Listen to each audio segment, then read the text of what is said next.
तर या अगोदरील व्हिडिओमध्ये आपण पाहिलेले आहे की पोलीस क्लिअरन्स सर्टिफिकेटसाठी ऑनलाईन अर्ज हा कशा पद्धतीने करायचा, त्याचप्रमाणे हे जे काही सर्टिफिकेट आहे हे कशा पद्धतीने डाउनलोड करायचे, त्याचप्रमाणे जे काही फोटो असेल, सिग्नेचर असेल, तर याची साईज ही कशी द्यायची, तर या संदर्भात आपण सेपरेट असे व्हिडिओ बनवलेले आहे. ते व्हिडिओ जर आपण पाहिलेले नसेल तर खाली डिस्क्रिप्शन बॉक्समध्ये त्याची लिंक देतो. ते व्हिडिओ आपण एकदा अवश्य पाहून घ्या. तर आजच्या या व्हिडिओमध्ये आपण पोलीस क्लिअरन्स सर्टिफिकेटसाठी लागणारे जे काही डॉक्युमेंट्स आहे, ही कशा पद्धतीने अपलोड करायची त्याची माहिती आपण या व्हिडिओमध्ये बघणार आहोत.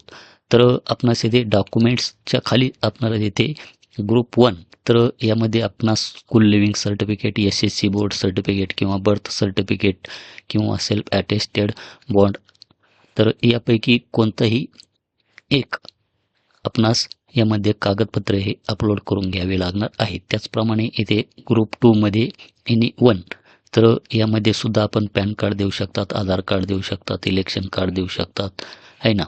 त्याचप्रमाणे इथे ग्रुप 3 मध्ये एनी वन, तर यामधील सुद्धा आपण कोणतेही एखादे कागदपत्र यामध्ये अपलोड करून घेऊ शकतात. त्याचप्रमाणे ग्रुप 4 मध्ये letter from company, application to commissioner, superintendent of police for NOC, म्हणजेच कंपनीकडील पत्र आयुक्त किंवा पोलीस अधीक्षकांना NOCसाठी लागणारा जो काही अर्ज आहे तो आपण यामध्ये अपलोड करून घेऊ शकता. तर डॉक्युमेंट्स अपलोड करण्यासाठी आपणास आता समजा की मी इथे ग्रुप 2 मध्ये पॅन कार्ड हे अपलोड करणार आहे, त्याचप्रमाणे येथे रेशन कार्ड, त्याचप्रमाणे हे जे काही ऑप्शन आहे याला ऑटोमॅटिक टिक आहे, म्हणजे हे कागदपत्रे आपणास त्यामध्ये अपलोड करावी लागणार आहे. तर त्यासाठी येथे अपलोड डॉक्युमेंट्स आपणास याच्यावर इथे क्लिक करायचे आहे. तर येथे मी स्कूल लिव्हिंग सर्टिफिकेट या बॉक्समध्ये क्लिक करून आपण चूज फाईलवर क्लिक करून ते डॉक्युमेंट्स आपणास यामध्ये घ्यायचे आहे. त्यानंतर येथे पॅन कार्ड, रेशन कार्ड, त्यानंतर लेटर फ्रॉम कंपनी, तर हे जे काही कागदपत्रे आहे मी कागदपत्रे यामध्ये अपलोड करून घेतो.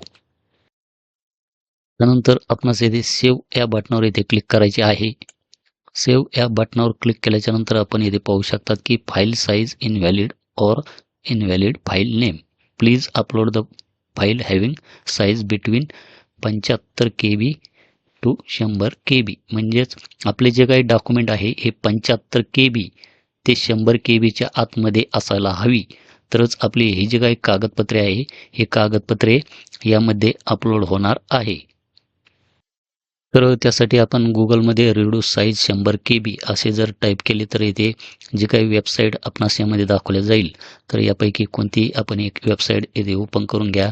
त्यानंतर आपले जे काही डॉक्युमेंट असेल ते आपणास किती KB पर्यंत यामध्ये घ्यायचे आहे, तर त्याची साईज आपण इथे टाकून घ्या. 80 KB, 100 KB जी पाहिजे ती. तर आपणास इथे 75 KB ते 100 KBच्या आतमध्ये डॉक्युमेंट हे असायला हवे, तरच आपले डॉक्युमेंट त्यामध्ये अपलोड होणार आहे. तर अशा प्रकारे आपण इथे अपलोड करून कंप्रेस करून घ्या आणि ते कागदपत्रे त्यामध्ये अपलोड करून पहा. तर मी हे जे काही कागदपत्रे आहे कंप्रेस केलेली आहे, त्यानंतर मी इथे सेव्ह या बटनावर इथे क्लिक करतो. तर आपण जे काही कागदपत्रे अपलोड केलेली आहे ते आपण इथे पाहू शकतात की आपली कागदपत्रे यामध्ये अपलोड झालेली आहे. आणि आपले जर CSC सेंटर असेल तर अशा प्रकारचा फॉर्मॅट आपण त्यामध्ये यूज करू शकतात. यामध्ये आपले नाव, CSC ID, डिस्ट्रिक्ट नेम, तर हा फॉर्मॅट आपण त्यामध्ये यूज करून घेऊ शकता. आपणास इथे खाली कंटिन्यू या बटनावर इथे क्लिक करायचे आहे. कंटिन्यू या बटनावर क्लिक केल्याच्यानंतर आपल्या फॉर्मचा जो काही प्रिव्ह्यू आहे तो प्रिव्ह्यू आपणास यामध्ये दाखवला जाईल. त्यानंतर आपणास इथे नेक्स्ट पेज, त्यानंतर परत येथे नेक्स्ट पेज आणि त्यानंतर आपणास येथे जे काही पेमेंट आहे हे पेमेंट आपणास यामध्ये करून घ्यायचे आहे. तर त्यासाठी येथे प्रोसीड टू पेमेंट याच्यावर आपणास येथे क्लिक करायचे आहे. त्यानंतर आपणास येथे पेमेंट समरीमध्ये ॲप्लिकेशन ID दाखवला जाईल, नाव दाखवले जाईल आणि अमाऊंट आहे 159 रुपये हे आपणास ऑनलाईन चलन याचे करावे लागणार आहे. तर त्यासाठी येथे आपणास कॉमन सर्व्हिस सेंटर आणि पे ऑनलाईन, तर मी पे ऑनलाईन हे ऑप्शन इथे निवडतो आणि प्रोसीड टू पेमेंट याच्यावर इथे क्लिक करतो. येथे क्लिक केल्याच्यानंतर वॉलेट, नेट बँकिंग, क्रेडिट किंवा डेबिट कार्ड किंवा IMPS यापैकी कोणत्याही एका माध्यमातून आपण यामध्ये पेमेंट करून घेऊ शकता. तर मी IMPS हे ऑप्शन निवडतो. त्यानंतर पे गव्हर्नमेंट इंडिया याच्यावर इथे क्लिक करायचे आहे. त्यानंतर इथे पेमेंट डिटेल्समध्ये आपणास इथे प्रोसीड टू पेमेंट याच्यावर इथे क्लिक करायचे आहे. इथे क्लिक केल्याच्यानंतर credit card, debit card, net banking, UPI wallet किंवा UPI QR. तर मी इथे UPI QR हे ऑप्शन इथे सिलेक्ट करतो. आपल्या पद्धतीने आपण कोणतेही एक ऑप्शन यामध्ये सिलेक्ट करून घ्या. त्यानंतर अशा प्रकारचा एक बारकोड इथे दाखवला जात आहे. तर फोनपेमधून मी हा जो काही बारकोड आहे स्कॅन करतो आणि 159 रुपयाचे पेमेंट यामध्ये करून घेतो. तर पेमेंट आपले सक्सेस झालेले आहे. त्यानंतर अशा प्रकारची एक रिसिप्ट आपल्यासमोर येईल.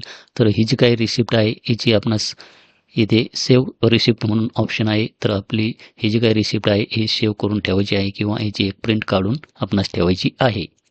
म्हणून मी परत येथे होम पेजवर आलेलो आहे आणि होम पेजवर आल्याच्यानंतर मी याचे पेमेंट हे केलेले आहे, परंतु येथे परत प्रोसीड टू पेमेंट नावाचे ऑप्शन आपणास यामध्ये पाहायला मिळत आहे. येथे पेमेंट स्टेटसमध्ये पण सुद्धा अनपेड असे दाखवत आहे. तर काही जण यामध्ये काय करत आहे, येथे पेमेंट तर करत आहे, परंतु येथे अनपेड दाखवल्याच्यानंतर येथे परत प्रोसीड टू पेमेंटचे ऑप्शन दाखवल्यानंतर यामध्ये परत पेमेंट हे करत आहे.